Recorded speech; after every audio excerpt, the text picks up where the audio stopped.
tudo bem? Eu sou Maria Clara Leite, este é o nosso programa. Que delícia passar mais uma tarde do seu lado com muito conteúdo bacana produzido aqui pela nossa produção, com muito carinho, com muito capricho. E hoje nós vamos ter aí um bate-papo sobre aqueles cuidados que são tão necessários no inverno com os pets. É isso mesmo, a gente também vai saber qual é a relação do estilo de vida que a gente leva com a asma. É uma das doenças que mais acomete aí os brasileiros, pelo menos 20 milhões de brasileiros têm asma, é isso aí. E também vai ter um spoiler sobre um novo quadro que vai estrear aqui no nosso programa na semana que vem. Isso e muito mais você acompanha a partir de agora no nosso programa que já está no ar.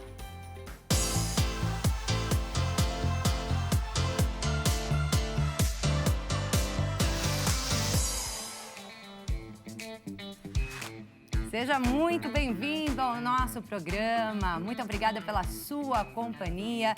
Estou com muita alegria aqui na Hits TV. Acompanhe a Hits, o nosso programa, nas redes sociais. Acesse lá hitstv.com.br e também pode me seguir lá no Instagram, Maria Clara Leite TV. Esse é o meu perfil lá no Instagram e você pode me acompanhar. Estou começando a postar algumas coisas aqui dos bastidores do nosso programa e eu conto, claro, com a sua participação. Você pode mandar aí a sua opinião e também as suas perguntas aos nossos entrevistados pelo WhatsApp, DDD 11, número 33375886. Você envia sua perguntinha pra gente, nós estamos ao vivo e essa pergunta será respondida pelos nossos entrevistados hoje, nesta tarde gostosa, que a gente começa já com aquele spoiler que eu falei.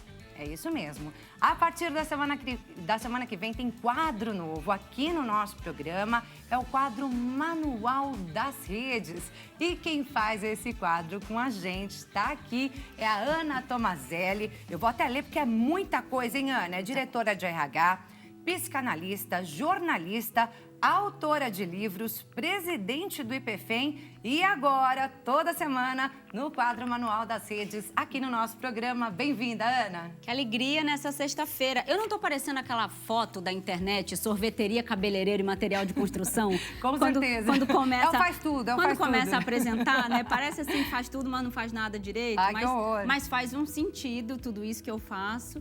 Então, eu penso sempre na minha carreira assim, de um jeito, tipo uma carteira de investimentos, sabe? Então, como é que a gente pode compor essa carteira toda? Então, estou muito feliz de estar aqui. Que bom para falar que a gente vai falar sobre as redes num manual, porque será que tem a ver com saúde mental?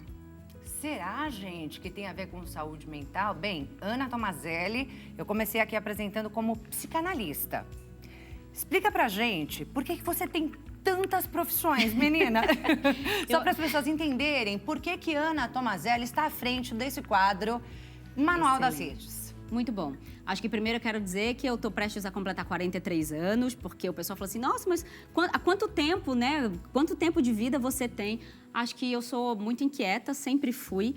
E aí eu me formo jornalista e viro, então, executiva em recursos humanos, muito porque começo a trabalhar com comunicação dentro de empresas, fazendo comunicação para funcionários, para profissionais. Me apaixono por isso, porque a gente começa a resolver um monte de problema, de dúvidas de processos, né? Às vezes de insatisfação. E entendo que tem um caminho de comunicação ali dentro. Nunca quis frente de câmera.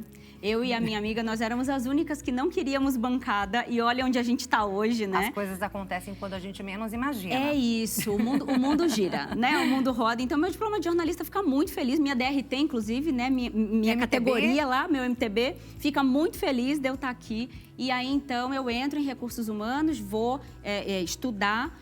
Faço 19 processos de compras de empresas, acabo me especializando em implantação e reestruturação de todas as áreas de RH dentro e fora do Brasil. Aí viro professora universitária, começo a liderar mulheres, tenho um burnout em 2018. E aí decido fazer uma transição de carreira, mudar bastante coisa, mas não porque eu deixo de gostar de fazer RH, mas porque eu quero fazer de um jeito diferente.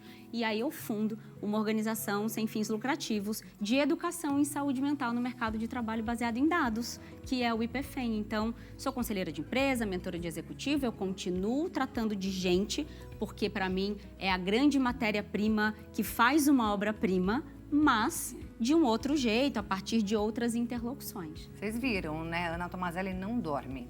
Ela não dorme, ela não gosta de dormir. Ela Adoro. é assim, ativa o tempo todo. Eu adoro dormir. Menina, durmo quantas bem horas por abessa. dia você consegue dormir? Então, é que agora eu tô mudando a minha Não rotina faz porque parte eu da treino. pauta, mas eu fiquei curiosa. Agora eu tô mudando a minha rotina porque eu tô treinando muito cedo, senão não dá tempo. Tô fazendo o exercício físico pra ter músculo pra me segurar quando eu ficar mais E velha. pra segurar também ter energia, E pra ter encarar esse dia longo, né? Exatamente. Mas eu durmo ali umas 6h30, 7 por noite. Ainda não é suficiente, eu acho. Mas... Não é, mas vamos melhorar. Estamos sempre melhorando. Mas tá bom. Se você aguenta, né? Eu acho que também cada organismo é de um jeito. E se pra você tá suficiente, ok. O Dr. Drauzio, ele vai dizer que a gente toma as decisões com o corpo.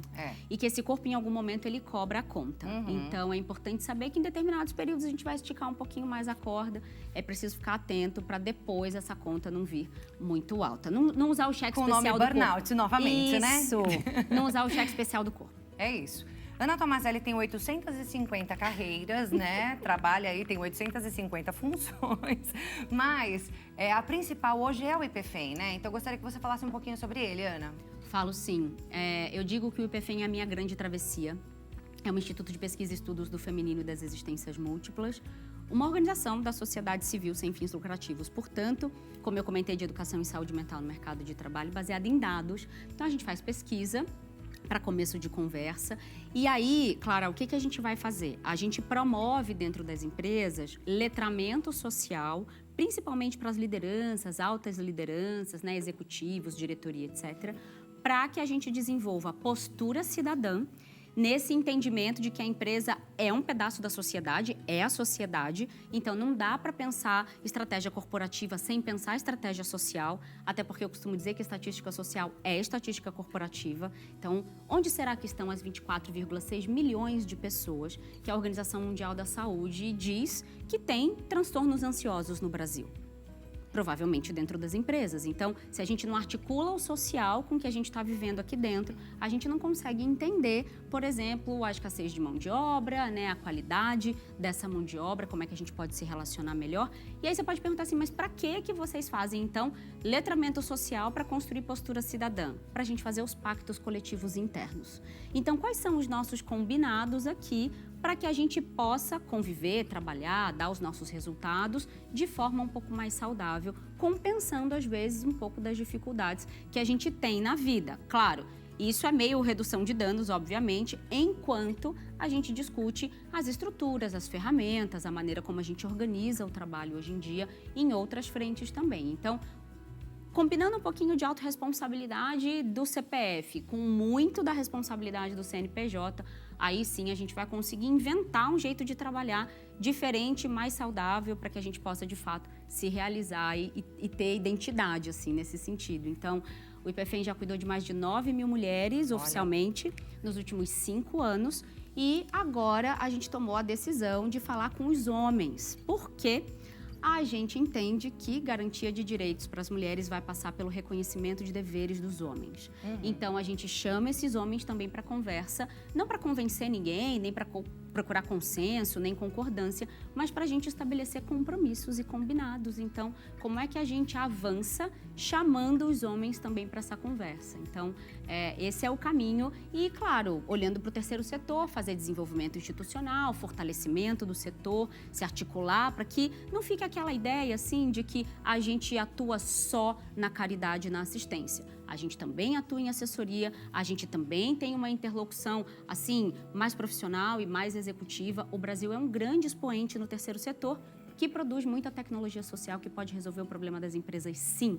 Então, é sobre estratégia, é sobre parceria, e a gente não está falando de ESG à toa, né? Então, exatamente. Procurem o terceiro setor, que vale muito a pena. Viu só o trabalho da Ana? Aí você pensa, né? Bem, com tudo isso, no IPFEM, Ana já tem trabalho a valer, já é suficiente. Só que não, né?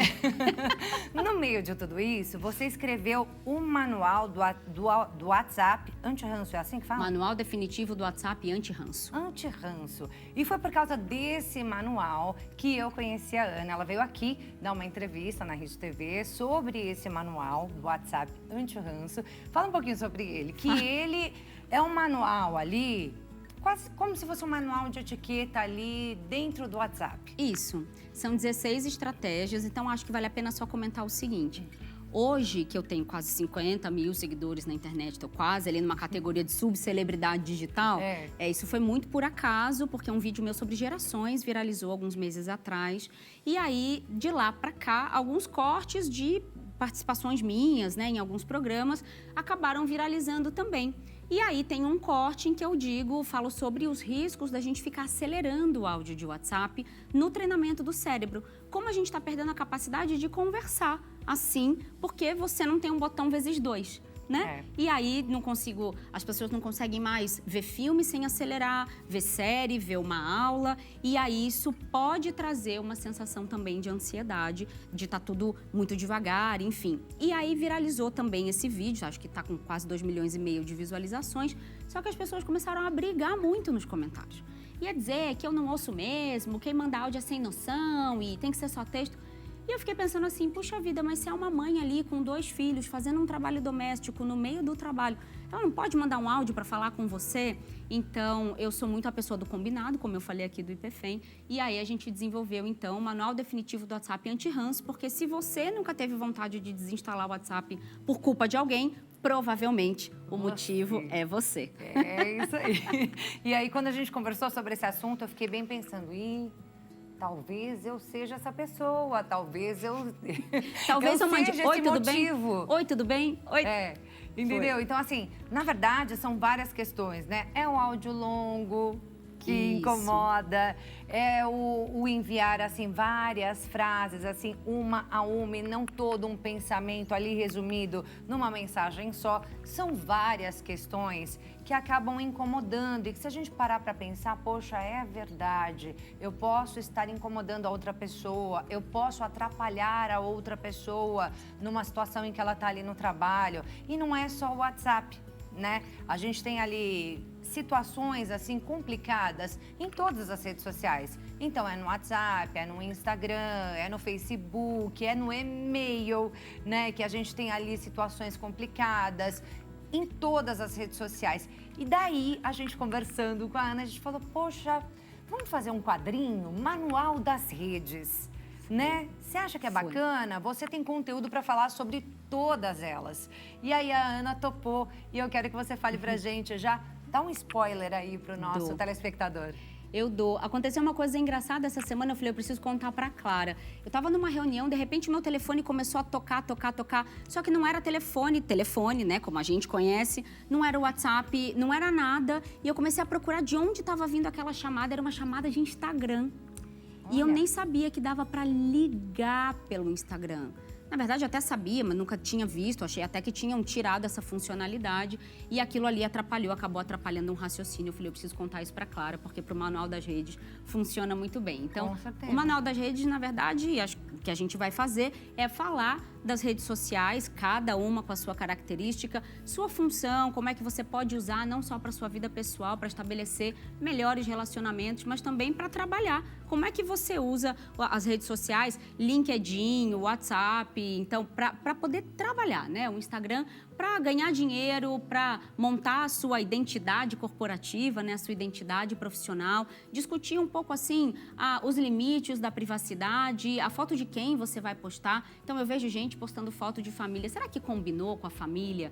E eu recebo muita gente no consultório falando, ai, meu marido não quer aparecer, ele é mais tímido. Eu tenho isso na minha casa, meus filhos são super tímidos. Então, precisa respeitar e fazer o que eu tenho chamado de contratos afetivos. É um spoilerzinho de ver as redes sociais de um jeito diferente, mais responsável, para conseguir algum resultado pessoal e profissional, mas principalmente para a gente viver um pouco mais em paz. E parar de achar que o outro tá de má fé ou não tá nem aí, porque muitas vezes quem não tá nem aí é a gente. Então, viver um pouquinho mais em paz, se ofender menos, ter um pouco mais de paciência para perguntar, eu acho que assim a gente vai super bem, Clara. Com certeza, e a gente vai aprender demais com a Ana, viu? Eu já aprendi aí algumas lições com ela, tô tentando colocar em prática, não é fácil para mim. Tá conseguindo, não é fácil para mim, ela mas tá eu tô indo super tentando. bem. Tá indo super bem, viu, gente? Super bem. Eu tô aprendendo muita coisa nesses últimos tempos, aqui nesses últimos dias em que eu estou aqui à frente do nosso programa, porque cada dia vem um entrevistado novo aqui e que traz muita informação pra gente. Então, realmente está sendo assim um período enriquecedor para mim. Com a Ana, eu também aprendi, foi à frente de outro programa na época, mas agora aqui no nosso programa eu tenho muito a aprender também, né? E aí a gente vai falar sobre esses comportamentos nas redes sociais. Eu queria que você falasse um pouquinho também sobre a importância do comportamento nas redes sociais, principalmente quando a gente está falando do corporativo. Perfeito. E a gente vai trazer isso também, né? Sim, eu espero ouvir aqui muitas vezes. Eu quero falar de carreira, eu quero falar de saúde mental, quero realmente trazer a vida real aqui para o nosso programa, porque eu acho que muita gente se beneficia disso. E quando a gente fala de trabalho, não só corporativo, mas os profissionais liberais, né, os empreendedores, as pessoas que empreendem, que vão prestar serviços de uma maneira... agora tem um termo que chama polywork, né? Então, você trabalhar para várias pessoas, para vários clientes diferentes. É muito importante a gente entender que, claro, tem que ter um lugar ali de identidade preservado, então, o seu estilo, a sua estética, a sua maneira de falar, mas que também tem um combinado, digamos assim, ou algo um pouco mais padronizado, para que a gente estabeleça essas relações e passe, né? E transmita mensagens de confiabilidade, mensagens de segurança, de autoridade, quebrando alguns estereótipos, é verdade, porque quando a gente fala de social, a gente está falando de um Brasil muito diverso, mas que coisas simples como você não incomodar a outra pessoa, não sair ligando direto, você chegar no horário, você avisar que você vai atrasar e assim por diante, e fazer um bom uso dessas redes, né, contribuir. E aí eu sempre falo assim, pensa em conteúdos, né, ou pensa em posturas que vão entreter, ou que vão educar, ou que vão interessar, né, vão ser úteis, vão resolver algum problema. E aí a gente começa essas relações profissionais, né, um pouco mais corporativas, a partir do servir e não do pedir. Então, muita gente fala assim, o que eu vou aprender aqui? E eu sempre provoco perguntando, o que você vai ensinar aqui? Então, acho que é meio por aí. Com certeza. E eu acho que tem a ver também com imagem, com a Sim. sua marca pessoal. A gente tem falado aqui também sobre marketing pessoal. E quando você utiliza essas ferramentas sociais de uma forma que incomoda o colega ou aquele contato que você tem, isso também impacta na sua marca pessoal, né? Impacta na sua imagem de forma muito negativa. Então, vamos melhorar essa imagem? Essa é a ideia também? É isso muito. Lá nos comentários desse vídeo que viralizou, tem gente assim, esse pessoal sem noção, que manda um áudio de não sei quantos minutos. E aí, você transmite uma imagem de ser uma pessoa sem noção, de ser uma pessoa que não para pensar o quanto você pode ali estar incomodando. Quer dizer, é tudo meio sobre ocupação de espaço também, sabe, Clara? Se a gente pensar no digital como um espaço físico, quais são os espaços do outro que você está ocupando sem combinar com ele? Imagina chegar na sua casa e sentar do seu lado no sofá e começar a falar por 19 minutos sem combinar com você. Então, a hora que a gente entende que os espaços digitais precisam ser pensados como espaços físicos, e aí a gente começa a ter um pouco mais de noção do transtorno que aquilo pode ser, aí eu acho que a gente começa a entender aquilo de, sabe, o meu direito termina onde começa o seu? Sim. Mas que linha é essa? Porque às vezes a gente só quer ser servido mesmo. É isso, gente. Ana Tomazelli tem muito para ensinar pra gente. E tudo isso, todos esses aprendizados, todas essas lições começam aqui no nosso programa na próxima quarta-feira. Será o primeiro, então, manual das redes que nós vamos exibir aqui. Então, já fica essa data marcada. Estreia de Ana Tomazelli no Manual das Redes aqui no nosso programa, quarta-feira que vem. Ana, sucesso para você, tudo de bom. Mais sucesso, né, nas suas 850 profissões, né, nas suas 850 atribuições aí na tua vida, muita coisa, né? Tem o IPFEM e tem todos os outros trabalhos. Eu vou deixar aqui também para você que quer acompanhar a Ana nas redes sociais. Lá no Instagram, a Ana está como @Ana Tomazelli com 2 L's, oficial. como aparece aí na sua tela, @AnaTomazelliOficial, e o @ do IPFEM tá aí também. O IPFEM desse jeitinho que escreve aí, IPEFEM, é o @ do IPFEM, que também tem muito conteúdo da Ana lá e de todos esses trabalhos que ela desenvolve. Ana, eu vou pedir para você deixar o seu convite ao nosso telespectador para que ele não perca, então, o Manual das Redes, começando na próxima quarta-feira, enquanto eu vou ali dar um recadinho. Excelente, obrigada. A gente tem muito para aprender junto, eu acho. Aprendo muito também com você. Eu quero convidar todo mundo para estar aqui na quarta-feira, todo dia, na verdade, né? Sempre que tiver Maria Clara no ar, é para a gente estar aqui no nosso programa. Próxima quarta-feira, então, Manual das Redes no ar. E quero muito saber o que você acha, se foi útil, se funciona. Experimenta ali algumas estratégias. A gente tem chamado de estratégias no Manual Definitivo do WhatsApp Anti-Ranço. E o Manual das Redes pode muito te ajudar a fazer melhores negócios e, claro, a melhorar suas relações pessoais. Contem comigo e até lá! Sucesso, então, Ana. Obrigada mais uma vez. E agora a gente vai a um breve intervalo e voltamos em instantes. Não sai daí, hein?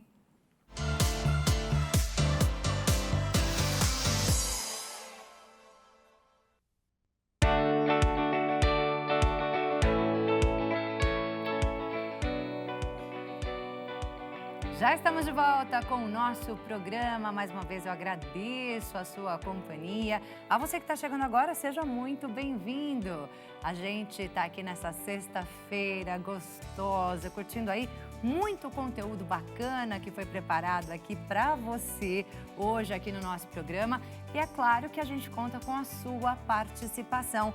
Se você tiver alguma dúvida sobre o tema que a gente vai falar agora, já entre em contato pelo WhatsApp no DDD 11, número 3337-5886. Manda a sua pergunta. Quer saber qual é o tema? Nós vamos falar sobre os cuidados com os pets no inverno. Os cuidados especiais que nós devemos ter com os pets agora, nessa estação do ano. São muitos, viu? Para quem não sabe, fique atento, porque agora a gente traz aqui a doutora Nayane Porfírio, que é veterinária, médica veterinária, especialista em cardiologia e também em pneumologia. Doutora, prazer te conhecer. Obrigada. Seja muito bem-vinda. Obrigada, claro. Prazer é todo meu estar aqui com vocês hoje. Que bom te receber. Doutora, a gente tem agora, nessa época do ano, né, um tempo mais frio e seco, que é propício para aquelas doenças respiratórias do inverno nos humanos e também nos pets. Também. É a mesma coisa? A gente tem que ter os Exatamente. mesmos cuidados? Sim, é bastante semelhante. Se a gente for entender o sistema respiratório dos cães e dos gatos, é bem parecido com o nosso. E eu gosto sempre de explicar o porquê que as coisas acontecem para que fique fácil das pessoas compreenderem em casa e assim já entender quais são os cuidados necessários, né? Então, no outono e no inverno, o tempo está extremamente seco, porque quase não se chove, né? E as temperaturas caem. Então, vem o frio. E isso tudo compromete a defesa do sistema respiratório. Por que disso? Todo o trato respiratório, ele precisa preparar o ar que a gente está respirando para que ele chegue com melhor qualidade lá nos pulmões. E como que ele faz toda essa preparação? Ele precisa filtrar esse ar, ele precisa aquecer esse ar, ele precisa umidificar esse ar. Tá? Então, todo o trato respiratório ele tem uma mucosa especializada em fazer isso. Então, tem células que produzem um muco bem fininho e tem células também que elas têm uns vilos que são como se fosse uma vassourinha. E para que serve isso? Quando a gente respira, o ar que a gente está respirando está cheio de poluente, está cheio de ácaro, bactérias, vírus. Filtra. Isso, ele faz toda a filtragem.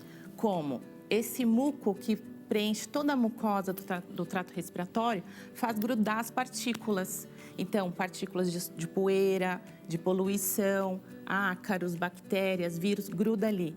E as células que têm esses vilos, que parecem uma vassourinha, ele varre para fora. Então, ele faz essa limpeza.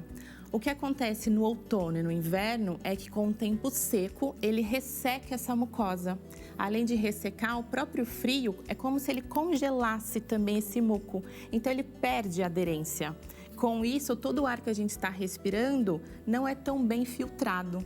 E não consegue também, o movimento dos vilos também ficam como se fossem congelados ali. Ele perde a capacidade de fazer esse movimento. Então, o nosso sistema respiratório, eu falo nosso, mas dos cães e dos gatos, né? Ele perde essa capacidade de filtrar, de limpar esse ar. Então, esse ar, ele entra muito mais poluído, ele entra com os vírus, com as bactérias, e o organismo não consegue fazer essa limpeza. Por isso, nessa época do ano, a gente fica tão propício a desenvolver as doenças respiratórias.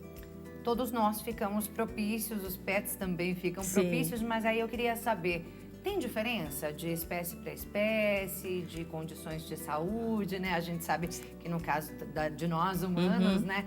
Tem aqueles imunossuprimidos, aqueles que têm alguma doença crônica, que ficam mais suscetíveis a determinadas doenças. Nesse caso das doenças do inverno, tem diferença de De espécie para espécie. de que tamanho, de idade? Não, são bastante semelhantes. O que difere é o tipo, se a gente for falar de vírus, de patógenos, aí difere porque a gente tem vírus que acometem os cães, tem vírus que acometem os gatos e tem vírus que acometem os seres humanos. Então, são vírus e bactérias diferentes ali. Mas, no geral, os animais que eles têm outras comorbidades, eles acabam sendo mais susceptíveis e acabam sendo mais delicados a certas doenças. Então, se a gente pega um cachorrinho, um gatinho que tem uma diabetes, tem uma doença renal crônica, isso já compromete e diminui, já deixa sensível o organismo, e quando ele pega uma doença respiratória, acaba se tornando às vezes mais grave do que outros animais. E a gente tem também a questão dos animais que têm doença crônica, assim como a gente tem às vezes rinite alérgica, bronquite, asma. Os cães e os gatos também podem ter essas doenças crônicas.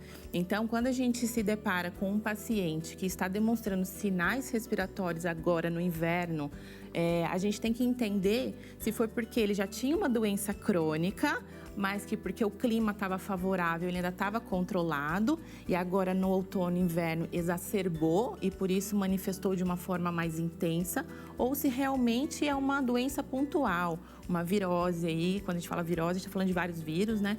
Mas um genérico, mas pode ser sim por doenças virais. Então, a gente precisa diferenciar. É crônico ou será que é transitório, foi por uma doença viral que ele está manifestando esses sinais. Como é que se percebe esses sintomas, tanto nos gatinhos quanto nos cachorros? Tá, ele vai vir com sinais parecidos com o nosso, tá? De um resfriado, às vezes uma coriza, espirros, olhos vermelhos, secreção, catarro, tosse. O principal sintoma que a gente vê aí na clínica veterinária dos cães e dos gatos são tosse. A principal, mas pode vir acompanhado desses outros sinais. Espirro, falta de ar, um cansaço, uma respiração um pouco mais ofegante. Então, a gente nota esses sinais. A gente costuma dizer tosse de cachorro, né? Tosse de cachorro. Tosse de cachorro. Sim, né? sim, tosse de cachorro. Eles tossem forte também. Tossem forte. Principalmente quando acomete traqueia, eles tendem a tossir muito, e tossir assim, é uma tosse paroxística que a gente chama, que é aquela tosse que não passa, que fica um tempo tossindo. Doutora, a gente tem aqui alguns mitos e verdades, então eu vou pedir para rodar a vinheta para você responder pra gente. Tá bom, combinado. Pode rodar.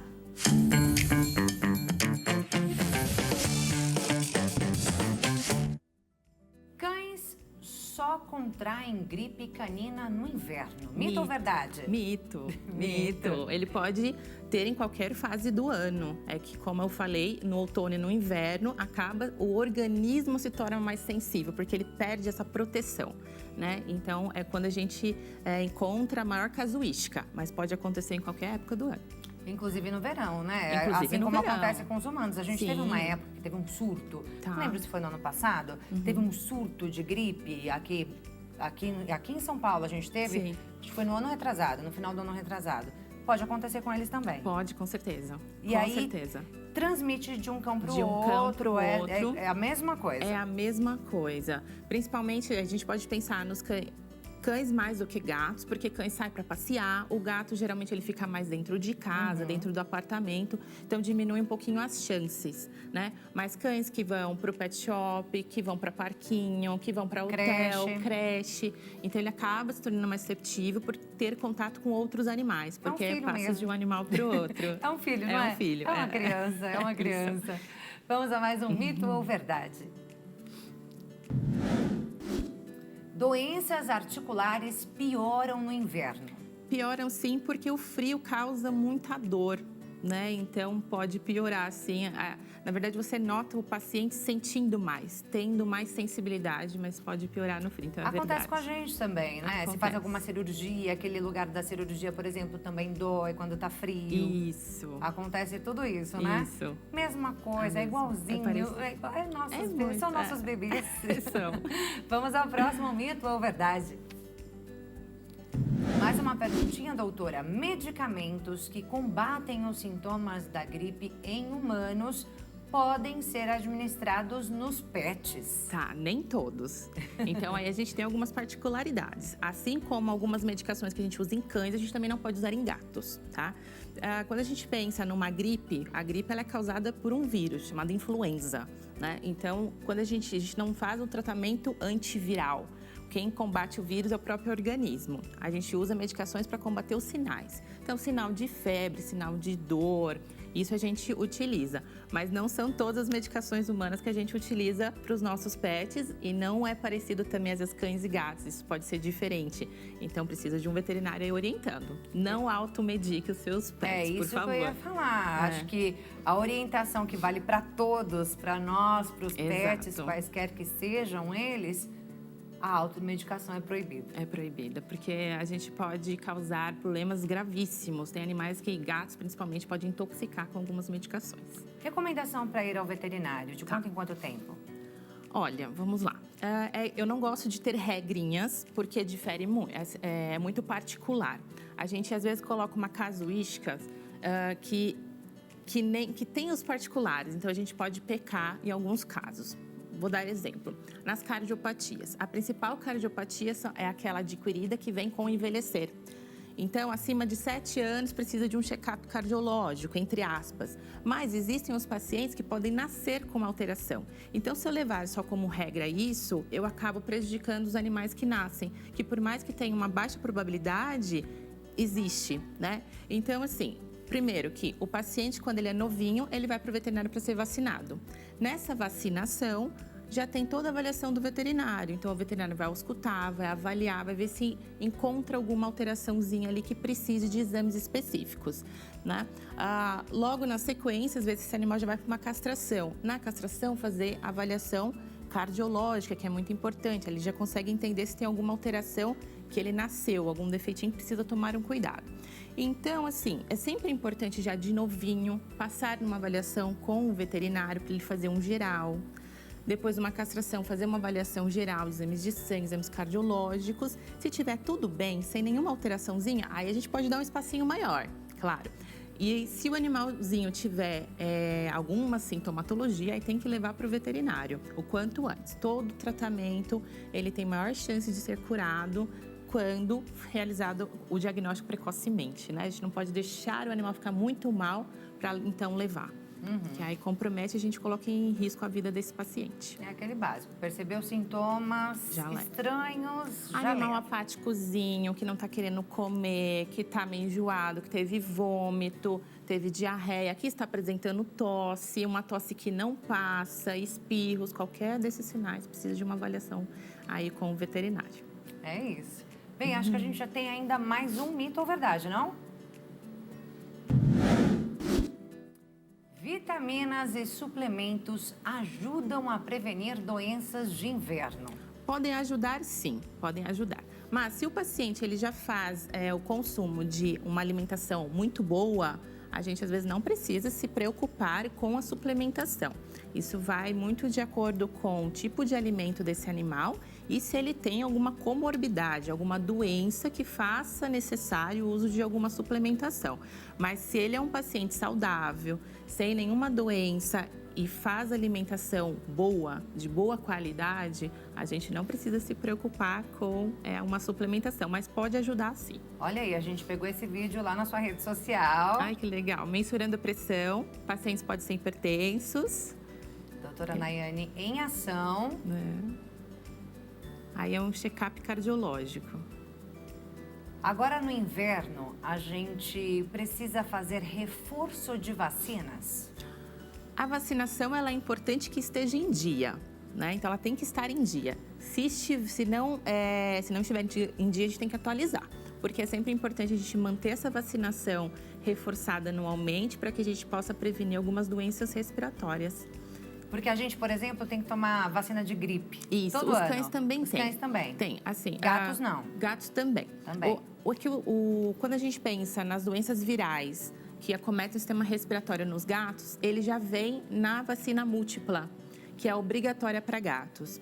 Nos cães, a gente tem a V10, que é obrigatória, e a raiva. Só que com isso, a gente também tem um complemento da vacina para as doenças respiratórias dos cães. E aí existem várias vacinas no mercado, né? Tem vacinas que são injetáveis, tem vacina que é via oral, como nem gotinha do Zé Gotinha lá. Tem vacina que é intranasal. O importante é sempre optar para a vacina mais completa, que consiga prevenir com a maior quantidade de patógeno aí do sistema respiratório. Doutora, a gente está vendo aí na imagem, ó, os cães sendo ali vestidos, né? Esse cão sendo vestido. Colocando a roupinha. Colocando a roupinha, fica uma graça, né? Fica. Olha o outro ali, ó, com cobertor. Olha que gostoso, dá até uma certa inveja, né? Dá mesmo. No tempo de frio, cobertor gostoso, ali quentinho, né? E a gente tem muito, né, esse mercado de moda pet atualmente, né? E é uma roupinha mais linda que a outra, realmente, né? Sim. É uma coisa, né, de ver os cães ali vestidinhos. Não, a gente vê uns cãezinhos super estilosos, né? Com umas roupinhas maravilhosas mesmo. E aí, assim, a minha pergunta sobre isso é: a gente precisa realmente colocar uma roupinha nesses cães no inverno? Ou, assim, depende da raça? Se aquele cãozinho, por exemplo, não aceita muito bem, porque tem aqueles que ficam incomodados, né? E tiram, né? Então, assim, se aquele pet, né? A gente também pode vestir os gatinhos. Então, assim, se aquele pet não aceita muito bem, se incomoda, é melhor deixar sem. Quais são as suas recomendações referente a isso? Depende muito, tá? De cada animal para animal. Os animais que não aceitam, a gente não precisa insistir. O que é importante é a gente ter um abrigo onde ele consiga se proteger do frio. Se ele estiver com frio, que ele consiga se aquecer. Então, isso é importante. Eu vou ter uma caminha, eu vou ter um cobertorzinho, que quando ele estiver com frio, ele vai procurar esse lugar para ele se aquecer. Isso é o mais importante. Ah, mas eu quero utilizar roupinha para o meu pet. Se ele não se incomoda, tudo bem. Só que aí você precisa entender se aquele animal ele está realmente necessitando se aquecer. Isso difere muito de animal para animal. Além de ter animais que são mais friorentos e outros, tem animais que têm uma pelagem mais densa do que outros. Aqueles cães com pelagens bem densas, eles já são super aquecidos. É como se ele estivesse com uma manta, né? É como se estivesse com um moletom, com um casaco de pele. Então, isso já aquece esses animais. Então, às vezes, você não precisa necessariamente utilizar. Mas, se você utilizar, você tem que prestar atenção se ele não está também passando calor com aquela roupinha. Porque não é a nossa sensação que a gente tem que ter como parâmetro para o cão. Porque vamos supor, aqui eu estou confortável, estou com uma blusinha fina. Estou confortável, não estou passando calor, estou bem. Só que, se o meu cachorro ele é extremamente peludo e eu coloco mais uma blusinha, provavelmente ele vai estar passando calor, porque é como se eu estivesse com uma manta aqui em cima de mim, eu vou sentir calor. Então tem que tomar esse cuidado, senão a gente superaquece um animal e tem animais que às vezes chegam a passar mal porque ele está aquecido e você acha que ele tá com frio e você tá tacando roupinha nele. Passa mal assim, fica com falta de ar? Sim, tem animais que podem ter intermação, que a gente chama. A temperatura eleva tanto que ele pode entrar em choque e parar numa emergência. Meu Deus. Isso aconteceu muito até mesmo neste verão, que a gente teve altas temperaturas, então muitos cães não conseguiu trocar a temperatura, diminuir, resfriar e acabou parando na emergência. Isso pode acontecer pelo excesso de zelo na questão de querer proteger do frio, que às vezes ele está passando calor. Tem como identificar se está com calor ou frio? É comportamento do animal. Se ele estiver saindo da sua caminha, saindo da cama, procurando um chão gelado para deitar, é porque ele está com calor. Então, se ele estiver de roupinha, você precisa tirar essa roupinha.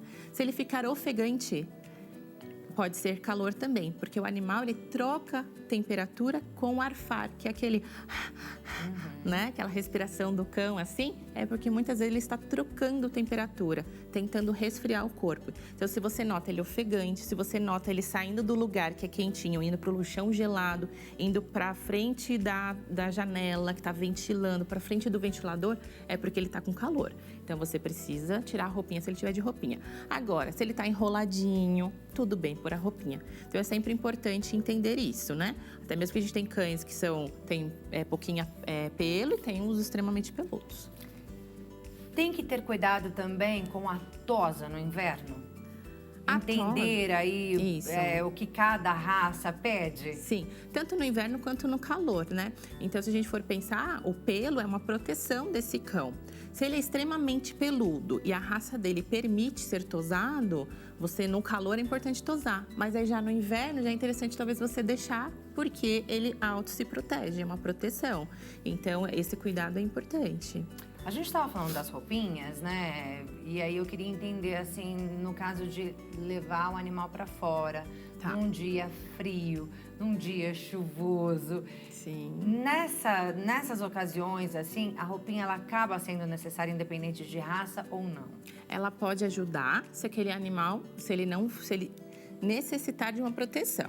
Que nem entra nessa questão dos pelos. Animal extremamente peludo talvez não precise. Ele até gosta do invernão, né? Se a gente pega esses peludinhos, ele gosta do inverno, ele se sente muito bem no inverno. Então, esse talvez a gente não precise. Mas aqueles que têm a pelagem menos densa, que é mais peladinho, você pode utilizar para proteger. Mas não é só o aquecer que protege. O que também pode ser maléfico para o animal é ele respirar o ar muito gelado, porque ele danifica, ele compromete o sistema respiratório quando o ar gelado entra. Então, você escolher horários menos gelado para sair com ele para a rua é melhor. Nem sempre dá, né, doutora? Nem sempre dá, sim, porque mas a gente tem que escolher. A pessoa trabalha o dia todo, né? Aí o horário que ela tem para dar uma voltinha com o seu pet é que hora? De manhã muito cedo ou à noite? E aí complica. Isso, mas aí talvez escolher ambientes que não estejam ventando tanto. A gente tem que ter uma circulação de ar, mas não lugares que tenham ventos fortes. Então, talvez escolher o ambiente, se caso não for possível escolher o horário. Agora, tem que tomar muito cuidado também com os ambientes internos, né? Sim. Tem que ter ventilação no ambiente interno, tem que umidificar. Eu vi que cachorro faz até inalação, menina, eu não sabia disso não. Sim, a gente usa a inalação muito em tratamentos das doenças respiratórias, mas ela é bem-vinda mesmo agora, que mesmo que o animal não tenha uma doença, o tempo tá seco, você pode utilizar um pouquinho da inalação ali com sorinho para hidratar, para repor a umidade que o tempo seco está retirando, né? Então a gente pode utilizar da inalação sem problema, não vai causar, não tem contraindicação, então isso dá para ser feito sem prescrição médica, não tem problema. E dentro de casa tem que ter uma ventilação, o que às vezes prejudica muito é no inverno, a gente se manter sempre fechado, janelas fechadas, portas tudo fechado, isso prejudica, então em algum momento do dia você precisa abrir a janela, trocar aquele ar, né, de dentro de casa. Exatamente. Umidificador dentro do ambiente, aí é uma coisa que ela pode ajudar, mas ela pode prejudicar muito. Por quê? Ele não vai fazer a função de melhorar a umidade relativa do ar, que é o desejado. Então, onde ele fica, ele pode aumentar muito aquela umidade, às vezes predispor a proliferação de ácaros e fungo. E aí isso se torna prejudicial. Então, dá para utilizar o umidificador? Dá, mas tem que tomar um certo cuidado. Porque se a região ali, onde está muito úmido, começar a proliferar, a gente pode piorar a situação em vez de ajudar. Né? Porque então, assim como é para os humanos, o mofo também acaba prejudicando muito a saúde dos pets. Isso.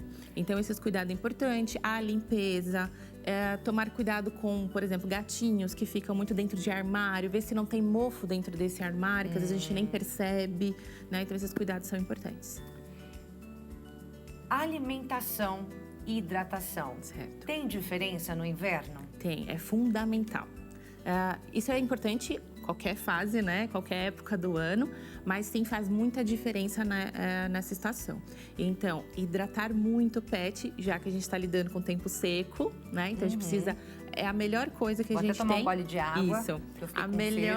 A melhor coisa que a gente tem é dar essa atenção na hidratação dos pets. Isso vai ajudar muito. A gente pode fazer sempre tendo disposição os potinhos de água com aguinha fresca, limpa, sempre trocar essa água. Pode utilizar da ração úmida também, assim você aumenta a ingestão hídrica. Então, a hidratação ela é fundamental. E a alimentação, importantíssimo, porque um corpo bem nutrido, ele está ali forte e apto a combater os possíveis patógenos que adentrarem esse corpinho aí.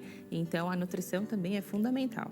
Doutora, nosso tempo está acabando. Eu queria que você trouxesse aqui rapidamente, né, aquilo que ficou faltando a gente conversar. Tem mais alguma dica de ouro que as pessoas não podem deixar de saber nesse inverno?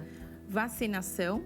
Muito importante, a gente falou, na verdade, né, da vacinação, mas então eu acho que a gente falou sobre tudo, que seria uma boa alimentação. Aqui só destacando, então, a alimentação, a gente sempre opta por rações de boa qualidade e a alimentação natural, caso você, tutor, queira fazer, sempre importante fazer com nutrólogo veterinário e não tentar dar o que você se alimenta em casa, isso de forma alguma. Então, ou uma ração de boa qualidade ou utilizar da alimentação natural, mas prescrita por um nutrólogo. Vacinação em dia, muita hidratação e sempre ficar atento a esses animais. Caso ele tenha algum sinal, tossiu, espirrou, está se tornando constante, leva e procura um especialista da área para avaliar esse animalzinho. É isso, mais conteúdos você pode ver lá no perfil do Instagram da doutora Naiane Porfírio, que é dra.naiane Porfírio. dra.naiane Porfírio, como você está vendo aí na tela. Também tem o Instagram da clínica, né? O @clinic.np, como tá aí. E também tem o site, né? naianeporfirio.com.br.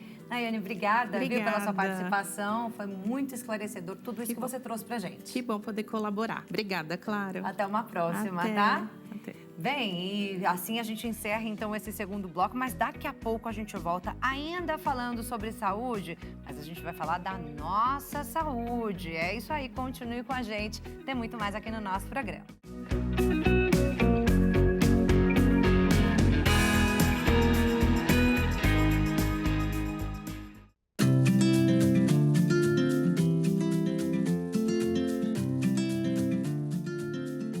Já estamos de volta com o nosso programa. A você que chega agora, muito bem-vindo. Obrigada pela sua companhia. A gente está falando aqui sobre saúde hoje no nosso programa. Falamos sobre a saúde dos pets agora no inverno, né? São necessários alguns cuidados especiais. A gente também tem que ter bastante cuidado com a saúde nessa época do ano. A gente segue falando sobre uma questão respiratória, mas mais específica. Nosso assunto agora é a asma e qual a relação dela com o estilo de vida. Quem fala sobre esse assunto agora é o pneumologista Rafael Faraco. Muito bem-vindo aqui ao nosso programa. Muito obrigado, Maria Clara. Obrigado pelo convite. Estou sempre à disposição de vocês aí. Prazer receber o senhor aqui, Prazer. Viu? Não vou chamar de senhor, não, tá muito novo. Obrigado. Tá muito novo, tá ali, tamo junto aí na mesma idade. Tamo junto. É costume, mas não vou chamar de senhor, não. Doutor, vamos lá. A asma, pelo que eu vi, é a terceira doença mais atendida pelo SUS. 20 milhões de brasileiros têm asma, segundo dados do Ministério da Saúde. É isso mesmo? É muita gente? Exato. A asma é uma doença extremamente predominante no Brasil. Cerca de 20 milhões de pessoas com asma. Porém, 17% dessas pessoas estão controladas. Por que acontece isso? Pelo subdiagnóstico, ou seja, poucas pessoas desconhecem ou não têm o diagnóstico de asma, e aquelas pessoas que têm o diagnóstico têm pouca aderência, pouca adesão ao tratamento medicamentoso. Então, isso dificulta realmente o controle. E o pior disso tudo, a gente sabe que a asma, quando não controlada, quando não tratada, isso é risco de vida. Então, no Brasil, de 5 a 7 pessoas morrem por dia por asma.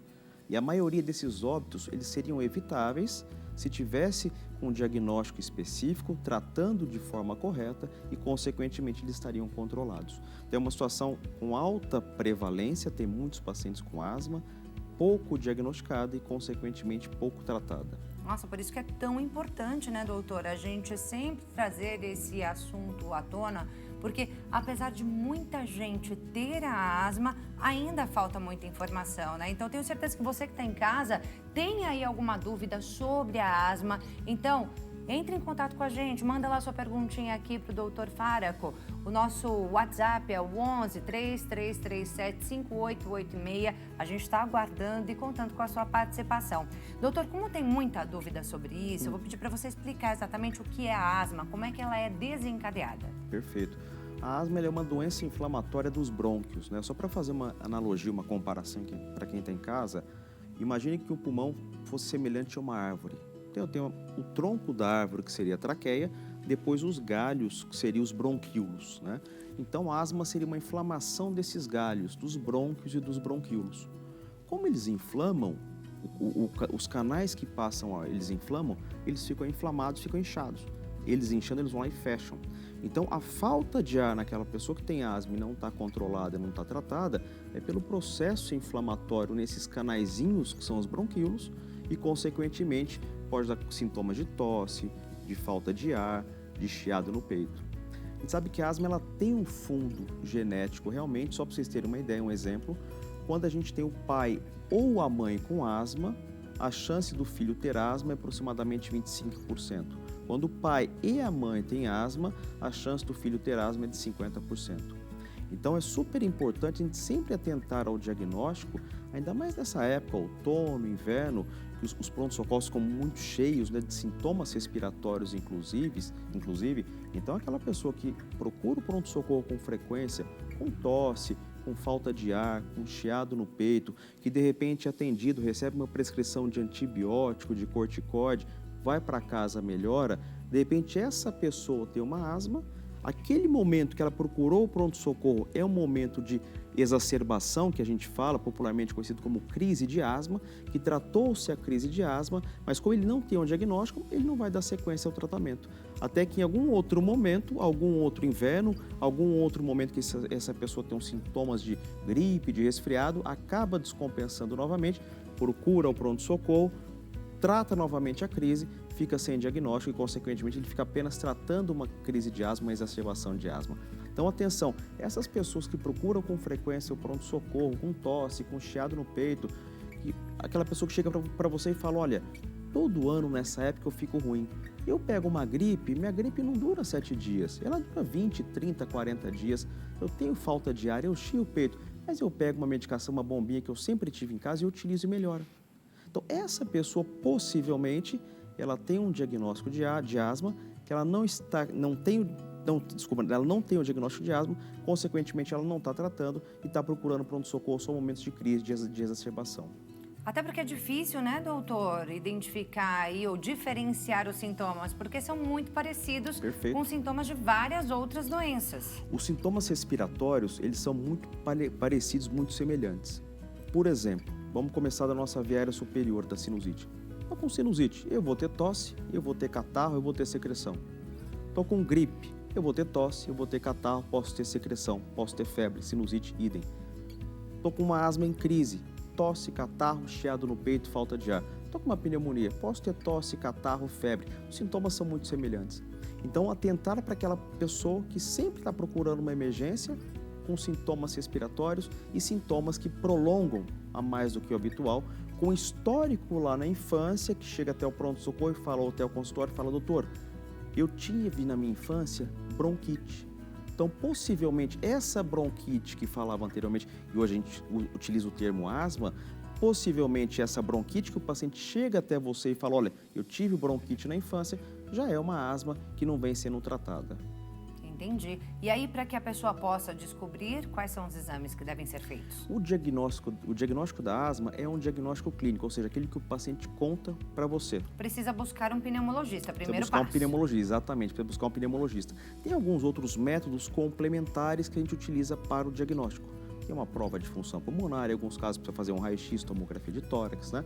Mas o diagnóstico é clínico. Então, se, por exemplo, eu estiver no meu consultório atendendo hoje, chega um paciente com tosse, com chiado no peito, isso ocorre com uma certa frequência, ele tem um histórico de asma na infância, ele utiliza, de repente, medicação para bombinhas para alívio e melhora, esse paciente tem asma. Então, eu vou começar um tratamento específico e, consequentemente, solicitar, se houver necessidade, de alguns exames complementares. Mas o diagnóstico é baseado no quadro clínico daquele momento e no histórico prévio desse paciente, seja o histórico pessoal ou histórico familiar. O que seria o histórico familiar? ele chega e te conta, meu pai teve asma, tem asma, minha mãe, meu irmão, meu filho. Então isso é super importante e acaba agregando e ajudando esse diagnóstico específico. Doutor, obesidade também está ligada à asma? A gente sabe que a obesidade, ele é um fator que dificulta o controle da asma. Então, assim, faz parte do tratamento do paciente com asma, se ele for obeso, é obrigatório ele perder peso. Por quê? Porque o paciente que ele é obeso, ele é mais inflamado e, consequentemente, isso dificulta o controle da asma. Associado a isso, a obesidade aumenta a chance de ter a apneia do sono e essa apneia do sono também pode dificultar o controle da asma e, consequentemente, aquela pessoa que mesmo utilizando sua medicação para controle, além de dificultar o controle, ele pode facilitar crises, exacerbações da asma. Então, a obesidade tem vários canais que pode dificultar o controle e o tratamento da asma. Cura não existe, tem um tratamento. Exato, a asma ela não tem cura, mas ela tem tratamento específico. Uma comparação que eu sempre faço, quem tem hipertensão, quem tem diabetes, quem tem hipotiroidismo ou hipertiroidismo, nós temos que acordar todos os dias, utilizar a medicação da pressão, do diabetes, da tireoide. Quem tem asma, mesma coisa, tem que utilizar a sua medicação de controle para não sentir absolutamente nada. É medicação oral? É medicação inalatória. Inalatória. Como é um processo inflamatório... Aquela tal bombinha. Isso, mas como é um processo inflamatório na via aérea, a gente tem que utilizar em 100% das pessoas com asma corticoide inalatório. Esse corticoide engorda, esse corticoide ganha peso? Não. Agora, se eu não fizer um tratamento para controle da asma, eu vou entrar em crise. E eu preciso utilizar o quê? Corticoide sistêmico, comprimido ou injetável endovenoso. Esse corticoide que vai levar a repercussão. Então, o tratamento para asma é através de medicação inalatória, a base de corticoide inalatório, mas tem várias diferenças entre as bombinhas e as medicações inalatórias. Por quê? Na maioria das vezes, o que as pessoas utilizam, as que não estão controladas realmente, são medicações para alívio, que é um dispositivo inalatório também, é uma bombinha, mas o remédio que tem lá dentro é apenas para alívio. Todos vocês que estão nos vendo conhecem o nome de uma medicação super comum, que é a medicação para alívio. Agora, para controle também é inalatório, só que a medicação que tem lá dentro é uma medicação para controle à base de corticoide inalatório realmente. E eu vi uma pesquisa, um estudo recente que foi feito por pesquisadores da Faculdade de Medicina da USP, Universidade de São Paulo, que mostra que caminhar ao menos 7.500 passos por dia pode ajudar a controlar a asma. Concorda? Sim, ó, a questão do exercício físico, da caminhada realmente, né, ele é super bem-vindo para a asma. Então, eu costumo falar para os pacientes o seguinte, o tratamento da asma é a terapia medicamentosa, à base de medicação inalatória, exercício físico é fundamental e prevenção de infecções respiratórias através de vacinação. Principalmente esses exercícios cardio. Exato. Então, assim, exercício físico, ele é muito bem-vindo para a asma, porém, vou falar de novo, porém, a asma precisa estar controlada. Por quê? Não adianta eu com uma asma descontrolada, com falta de ar, com chiado no peito, começar a entrar numa academia ou fazer exercício físico. Aí é risco de vida, porque tem risco de complicação, de uma crise, de uma exacerbação e ter que parar no pronto-socorro. Então, quer dizer, tem que ter todo um acompanhamento médico antes e durante. Exato. Então, eu estou muito bem, eu acompanho com o meu pneumologista, o meu pneumologista diz que a minha asma está controlada e ele liberou para que eu faça exercício físico. Então, vá fazer o exercício físico, vá fazer uma reabilitação pulmonar, que isso vai ser muito bem-vindo e vai ajudar muito no controle da asma. Então, isso é fundamental. E quem é obeso, além do exercício físico, além da utilização da medicação inalatória, perder peso.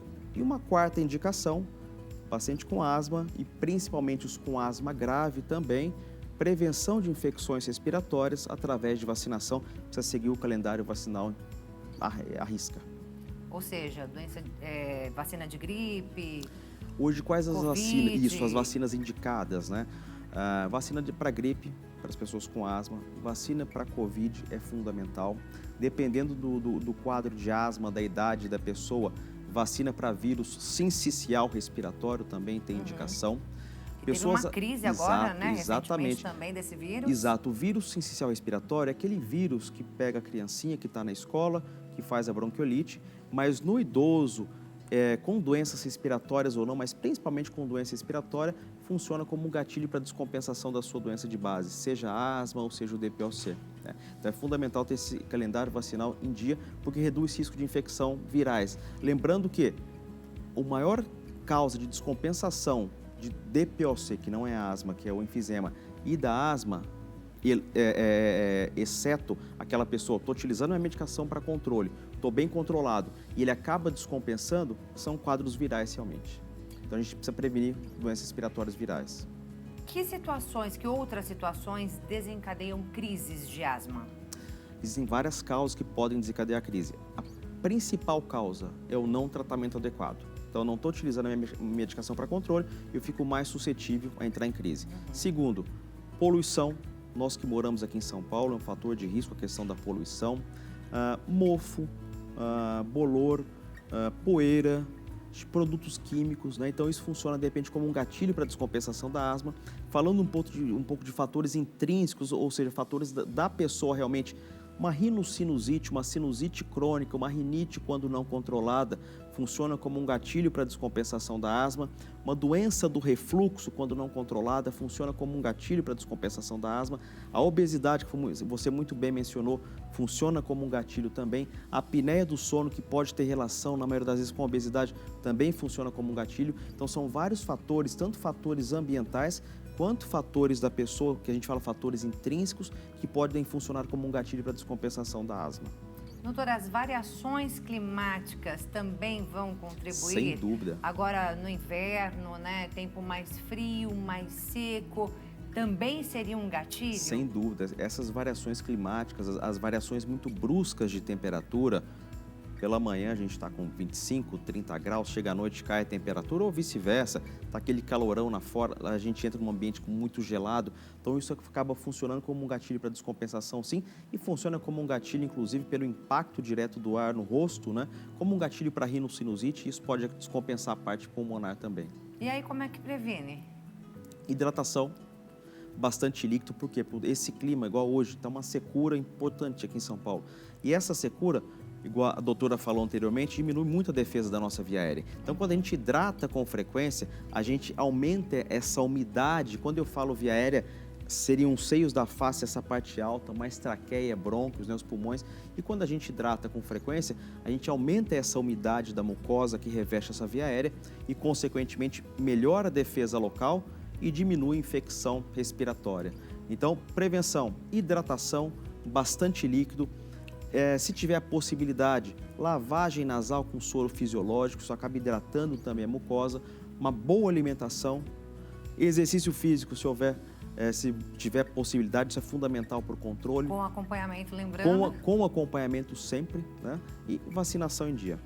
É isso aí. Doutor, chegaram algumas perguntas pelo nosso WhatsApp, você que está em casa também pode mandar a sua pergunta, se quiser, no DDD 11, número 33375886. A gente está falando aqui sobre a asma, né? Uma doença que acomete aí 20 milhões de brasileiros e que falta ainda muita informação. Portanto, a gente traz à tona esse assunto que é de extrema importância.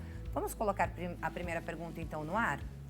A Maria de Lourdes, de São Paulo. Obrigada, Maria, pela sua participação aqui no nosso programa. Ela diz, boa tarde, Clara. Pergunte ao doutor se a asma é contagiosa.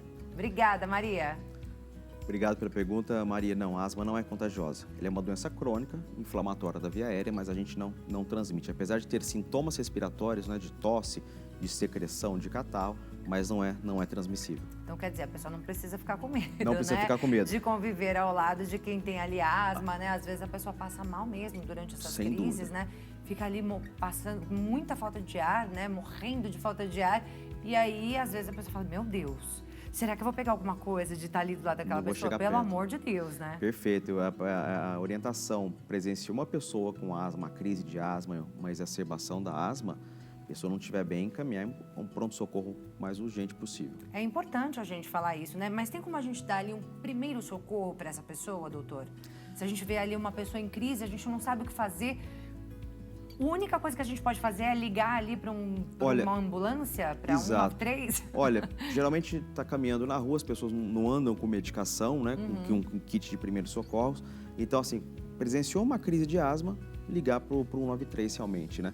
Se essa pessoa tiver em crise de asma e tiver broncodilatador, geralmente se ela utilizar alguma medicação inalatória, pode ser feito broncodilatador para tentar abrir os brônquios, né? Para que essa pessoa melhore e chegue até o pronto-socorro, né? Isso é fundamental. Agora, caso contrário, é realmente chamar o resgate. Complicado, né, doutor? Porque a gente vive numa cidade como São Paulo, por exemplo, né? E aí a Por gente i- pega, por exemplo, um metrô lotado, um trem lotado, e aí não tem como sair. Por isso que é importante ter asma, ter sintomas relacionados à asma, acompanhar com seu pneumologista, assim como você acompanha sua hipertensão, seu diabetes, porque a asma controlada, vida absolutamente normal. E eu falo para meus pacientes o seguinte: quando você nem lembrar que você tem asma, estiver utilizando a sua medicação diária para controle, nem lembrar que tem asma, não tiver sintomas respiratórios, é porque a sua asma está controlada. Agora, ter asma, não controlar, negligenciar, e é muito comum também, Maria Clara, as pessoas pensarem o seguinte: olha, eu tenho falta de ar, o meu peito chia, eu sempre fui assim a minha vida inteira porque eu tenho asma. Não, não é. A pessoa que tem asma e está controlada, ela não sente absolutamente nada. É para ter uma vida normal. Então, se você que estiver nos assistindo agora, tiver com sintomas respiratórios, com falta de ar, com chiado no peito, utilizando medicação inalatória, provavelmente você tem asma, sem controle e por isso está sentindo dessa forma. É importante acompanhar com o pneumologista e, se não estiver bem realmente, ir até um pronto-socorro para ter um primeiro atendimento e depois fazer o segmento para esse cenário não ocorrer mais. Você falou das mortes, né? O dado que eu tenho aqui é que nos últimos 5 anos a asma matou mais de 12 mil brasileiros, né? Foi 12 mil e um pouquinho, né? Dado também do Ministério da Saúde. Em que situação que a pessoa chega nesse ponto? Né? É assim, num lugar onde ela não tem um atendimento rápido, porque nem sempre você vai buscar um atendimento e vai conseguir esse atendimento rápido. Quanto tempo a pessoa tem para ter esse atendimento do momento da crise até o momento de ter o atendimento? Isso depende muito da gravidade do quadro. Aham. Então, assim, a gente às vezes fala, bom, mas a pessoa morreu porque mora num local que não tem recurso, nem sempre. Então, como a pessoa subestima a sua asma, ela acha que é normal ter as limitações. Então, é normal ter falta de ar, normal ter chiado no peito. E vai utilizando, vai tratando em casa, cada um do seu jeito, achando que aquilo é uma forma correta.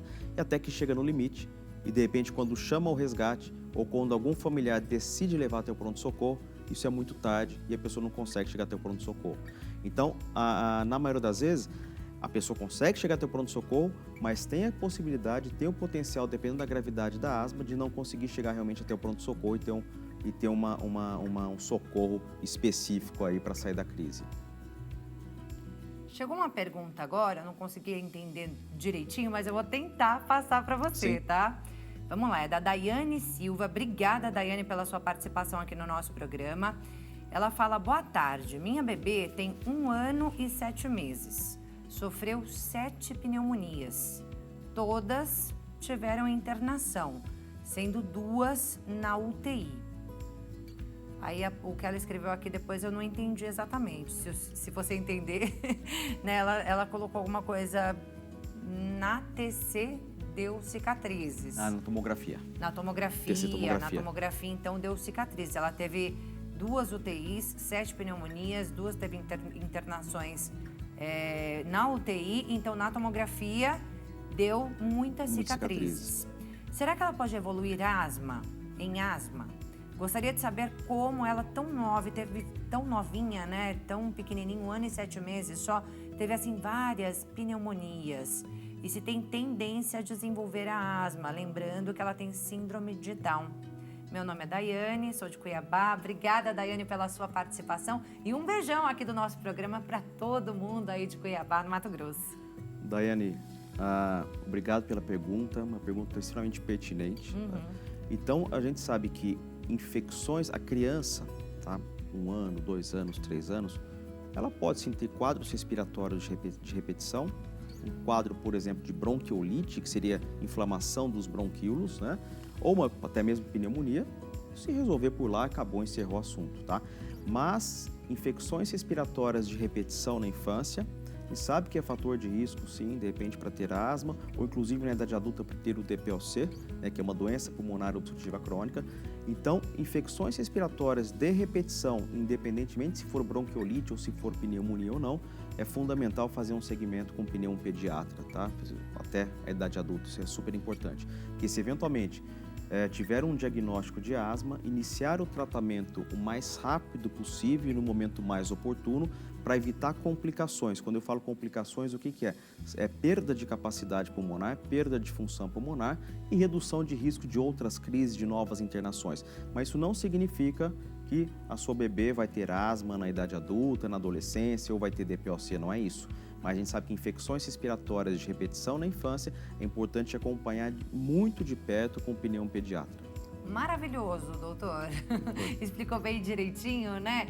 Realmente, se tratar corretamente, se buscar ajuda, né? Se começar a tratar logo no princípio, as consequências serão muito menores, né? Sem dúvida, sem dúvida. Doutor, infelizmente, nosso tempo já está acabando aqui. Eu te Obrigado. agradeço imensamente, viu? Já deixo aqui o convite para uma próxima oportunidade, ainda agora no inverno. Estou à disposição de vocês. Porque a gente precisa muito saber, né, de todos esses detalhes aí das doenças respiratórias, né? E um pneumologista, né, gente? A gente precisa com certeza dele aqui no nosso programa novamente. Estou sempre à disposição de vocês. Muito obrigado. Obrigado à plateia. E aí eu vou deixar também aqui os contatos do doutor, né? Ele tem aqui o @Dr. Rafael Faraco Pneumo. Esse é o @ dele lá no Instagram, como tá aparecendo aí. Tem também um WhatsApp da clínica, doutor? Esse é da clínica. É o DDD 11, número 97611 3674. Tá aparecendo aí na sua tela. Mais uma vez, muito obrigada. Prazer te Prazer foi meu, aqui. obrigado. Prazer te conhecer. Obrigado. E eu agradeço também a sua companhia. Muito obrigada por ter acompanhado aqui o nosso programa. Quanta coisa a gente aprendeu hoje, hein? Foi uma tarde deliciosa. Eu te agradeço e já desejo aqui um excelente final de semana para você e para sua família. Que Deus abençoe esses dias do final de semana. Para quem está aqui em São Paulo, feriado prolongado, né? Então, um ótimo feriado. Que Deus abençoe o feriado de todos vocês.